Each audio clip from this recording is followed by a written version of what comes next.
Welcome to Flex Life Fi, the podcast about investing, business, and financial independence. And life. All right, so this is episode number 3. This is us interviewing each other, and today is Suzanne's turn in the hot seat. That's me.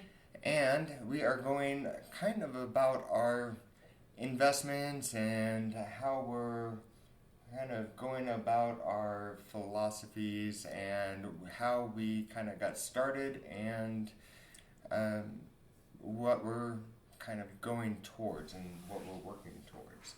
So, where did you get started? Well, first of all, I want to say that it's never too late to get started in doing a different philosophy in making money or investments, that sort of thing. I am 9 years older than you. No. Yes. And my best friend died in 2018. And she had worked for the government in a area of the government that they got rid of. And she knew that they were going to need that product or service or whatever. So she opened her own company. She became a woman-owned business, recognized for being an up-and-coming ink business that she had to attend. She had to pay $800 a person to attend to recognize this. Speaking of business, it sounds like something that might be happening in the government right now. Yeah. So look for the things you know about is what I'm saying. And I had always wanted to invest in real estate. And my husband, Bill, had worked for the state of Missouri, and he had invested in a small pension, for the amount of years that he was in. The reason it would be small is because he only stayed there 5 years, and he relocated so that I could attend anesthesia school in a different state. So when we relocated, he went with the railroad, so he would have a railroad type of retirement. And I'm like, well, I make money now, but what's it going to be? So this was 9 years ago? No, it was 7 years ago, actually. So 7 years ago, you were 45? No, I was a little bit older than 45. Okay. I'm supposed to ask women. No, I'm just trying to make sure you were around 45, 46. No, I was the same age. My friend was older, so she had started her business at 48, and I started at like 47. So, okay. When she passed away suddenly, I said it's time to get busy. So I told Bill I wanted to invest in real estate. So for me to be comfortable with it, I had listened to podcasts for maybe a year and a half, mainly on YouTube and Bigger Pockets and that sort of thing, and wanted to learn people's mistakes. It was a free education. Now, was this before we met? Yes. Okay. Yeah. It was in 2018. She passed away. And we had a lot of similarities, and our husbands got along well, and we traveled internationally, and we talked about business. And she was my mentor, so to speak. So I'm like, it's Shawshank Redemption says, get busy living or get busy dying. So I needed to go on and be successful and at least try something. So my philosophy became, okay, I don't have the money right now sitting around in my bank account to invest in real estate. So how could I invest in real estate? So I took an old 401k, rolled it over into a solo 401k, and at my friend's funeral, one of our became a mutual friend. She always wanted us to meet, but we didn't meet till her funeral. She was a real estate person in where I wanted to invest. And my philosophy... She was a broker, right? Or no, agent? just agent. And I thought, well, East Coast and West Coast are expensive. Does that make sense? They double coasted. Yeah, East and West, just too expensive, right? Expensive. Out of the price range? Yeah, I couldn't afford that. So I didn't have that much money saved. So I thought, well, how about the Gulf Coast? I had watched my friend, same one, buy property and sell it and make money every single time. So I'm like, I want to buy something and hold it. Like we were talking about on the last podcast was buy and hold. So I rolled an old 401k, and Bill took some money from working for the state of Missouri in that 5 years. Right. And rolled it with me. And so we purchased a property in a gated community in around the Gulf area in Alabama because we were familiar with it, and we had vacation there. And I thought, well, we'll want to go check on it and look at it and make sure, if we got to handle something, buy it, sell it, etc. We'll get to go to the coast. So. And the solo 401k is a way that you can invest in other things, not just real estate. Stocks, yeah. right? No, you don't have to do stocks. You don't have to do real estate. This is called a checkbook 401k. So Bill and I are the trustees, and when we write out a check, you can't help up or down in the lineage. So I couldn't help my parents, or if I had had grandparents still alive, can't help my kids or my grandkids. So I can't buy my kid a property so that he doesn't have to pay a college dorm.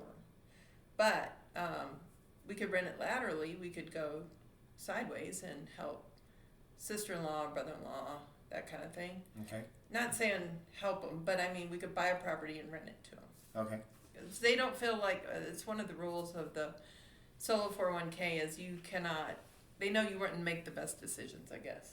Let's put it that way. If you could save your kids some money or whatever. And this is supposed to be with your retirement. So we took the money, and there's only certain banks that give solo 401k loans. So we found a bank in Kansas City called North American Savings Bank, and they give 401k loans. And I just talked to them yesterday about another possible investment, and it's 35% down, but that's coming out of your retirement money. So I didn't have to come up anything out of pocket.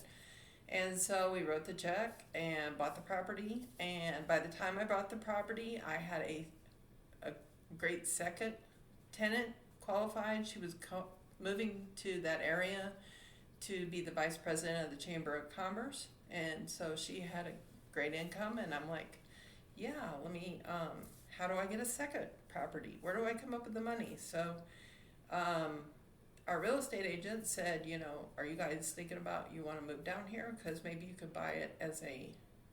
This is really close to when we met, because you were talking about this when we met in Texas. Well, that was a year and a half before we met. Okay. So it was pretty fresh. So and then when we met, I only had the 3 properties. So we ended up buying, long story short, 3 properties in the same subdivision, which is a gated community. And it was, I'm like, I don't know. I don't want to call people to fix things. So we bought it in a brand new subdivision. It was over halfway built out. So nobody wants to live next to construction. But I didn't mind if my renters lived next to construction. And they probably appreciated a nice new neighborhood, things that were all amenities. Yeah. Saltwater pool. And everything gym. that's brand new. Right.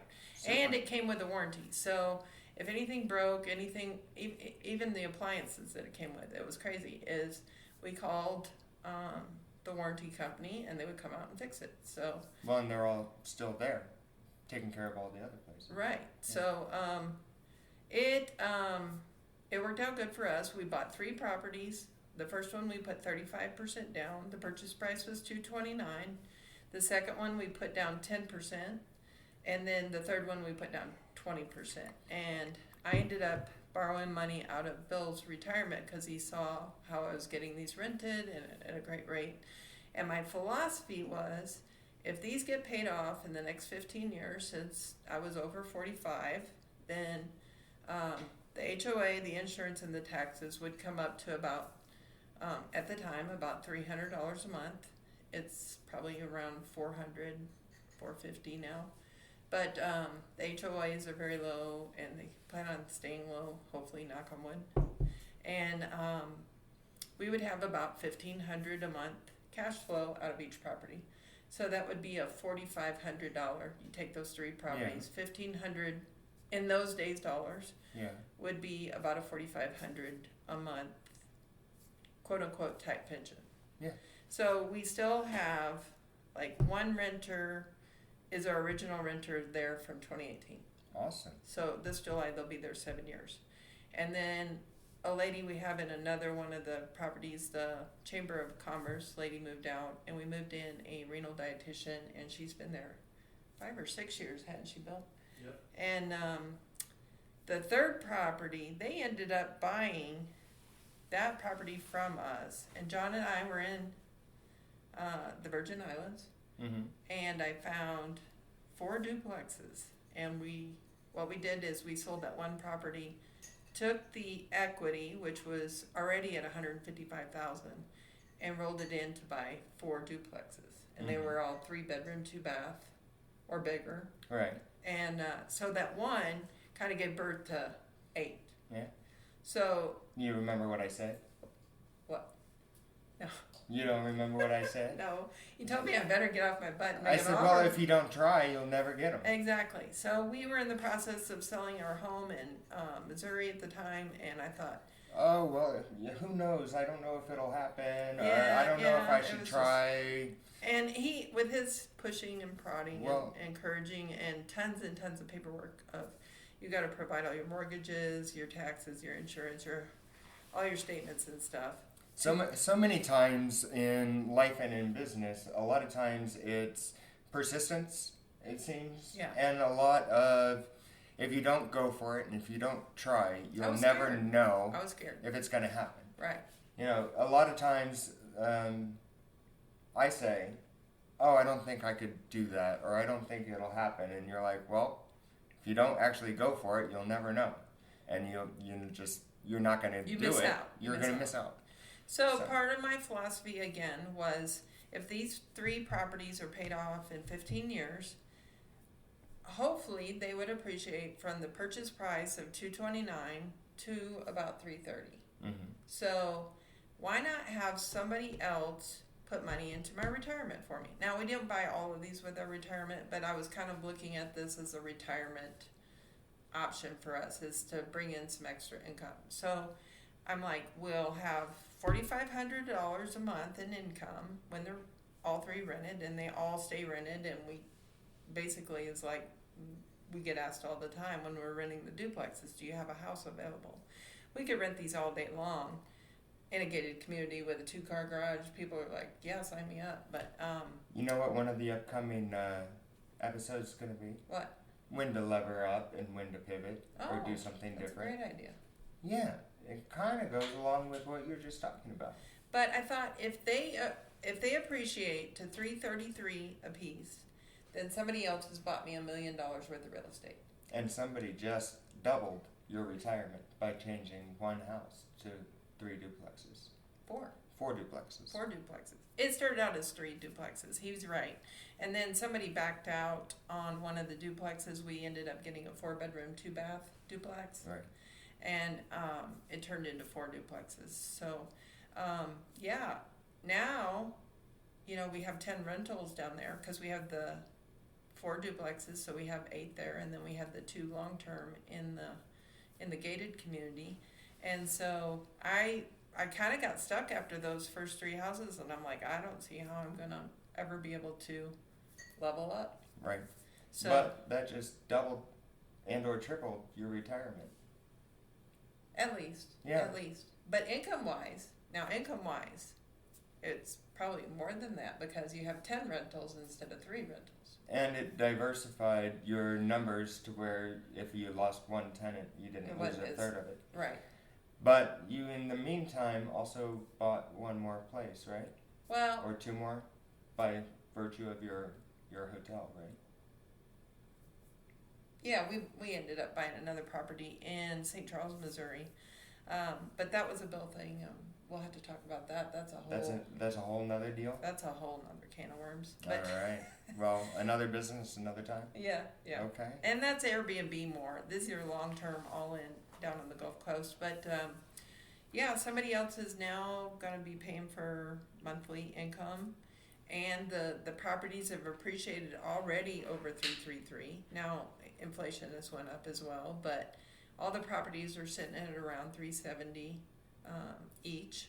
No. The gated community one. Now I talked about making mine more of a legacy and saying that, I don't know that I'm going to sell, but if I do sell, it might be to continue on or kind of continue in a business or some other sense of work. Do you see yourself like selling and going to a different type of portfolio, or do you see yourself like continuing on or like, having other managers, or how do you plan to? Well, our two options are either we've had property managers, and we were basically still doing it. We were still making all the decisions and all that kind of thing. And the reason we needed the property managers is we renovated the duplexes before we moved tenants in. That Right. If they were vacant, we went ahead and upgraded everything, put in new kitchens, new bathrooms, that sort of thing. So we put in a lot of sweat equity. But we had a property manager, and when she decided to retire, we decided not to replace her. But one option would be hire a property manager again, and those run anywhere 8 to 12% where we're at down there. Right. And so they charge a placement fee when they place new tenants. These are all 1 year lease or greater. And the other option would be, do we sell off our portfolio, which sounds like it's a big deal, but it's not a big deal, but a portfolio, but all the rentals, and go back into the stock market. I will tell you that this is the difference. It might have been just timing or whatever. You don't know when you buy. I thought I missed the ship. Right. I thought, real estate's on the rise. It's going up, that sort of thing. But what we took and we invested in 3 to 4 years' time, we ended up quadrupling our, if you did a personal financial statement. So our net worth is the words I'm looking for. But we ended up, and we had, in addition to cash flow. Yeah, cash flow. Somebody else is putting money in our retirement. We ended up taking that first property that I bought with our retirement and flipping it out to a Roth account. So when we sell it, now you have tax-free retirement, tax-free too. money. So we're kind of been learning as we go. So option number one for getting out of this eventually would be more passive, if you want to call it that, would be index funds, is we've talked about, or just putting it with a management. You've also had some great tax benefits along the way too, with all of the depreciation and cost segregation. Correct. That kind of thing. Correct. But my thing is, I don't buy a property unless I would be willing to live there. So it's got to be, I'm not saying nice, but I want it to be clean, and I want it to be in a nice area of town. And I want it to be like, You know that we've lived in 2 of our properties. Yes. Yeah. They're not nearly as nice as the ones that you have. I don't know. And I've yet to, I've lived in 2 of ours. So. But yeah, I want to be able to say that I would live there personally, and then I want to provide safe, affordable housing for somebody else. Well, absolutely. Yeah. So that's a little bit about us and what we have and our properties, and a little bit of our philosophy on where we are and what we're doing. But as far as the Flex Life Fi and business and our financial future, oh my gosh. Sky's the limit. Yeah. So it's what you're willing to learn, and you can get a free education on podcasts. You can watch YouTube videos. You can see where other people made their mistakes. You can collaborate with a friend and say, "What do you think about this, John?" And John and I have bounced a lot of ideas off of this. Oh, we've gone through so many businesses and so many ideas of what we're going to do and what's going to happen in the next couple of years. But I think financial independence and success, I think it's definitely a bumpy road. I don't think there's only one way to do it. No. And I think that there's many ways for different people. So what we're doing may not be right for everybody. And I don't think where we started, because we started a little bit later in life. I know I started much later, and you started even later than I did. I think if we had gone the work yourself and put it in the stock market the way that the 20-year-olds are doing it, I don't think we'd Not have gotten everybody. there. Not everybody. I know I would not have gotten there that route. Well, I heard somebody say that you need to um, you need to have a way where you make money without you having to go to work. So it works. So Bill and I are leaving a month from today, maybe, and going on a 2-week cruise to Europe, and then we're going to be in Spain and France for 2 weeks, just kind of kicking around. And like I brought up on the last podcast, is we'll still have income coming in from our real estate investments Absolutely. without having to worry about, hey, I got to hurry back and get to work. Absolutely. And doing locum through anesthesia is we can kind of pick and choose when we work Right. and how much we work. And we've been in this group here where we're at now for about 3 years, and so we make our own schedules. And so a lot of last summer I took time off because we were working on the property in St. Charles, and I was able to come out here some, and I was able to work some in Missouri. So it's just more flexible, I guess. Flex Life. Flex life. All right, for financial independence, Flex Life I. All right. This is episode 3. We'll see you next time. Like and subscribe. Like and subscribe.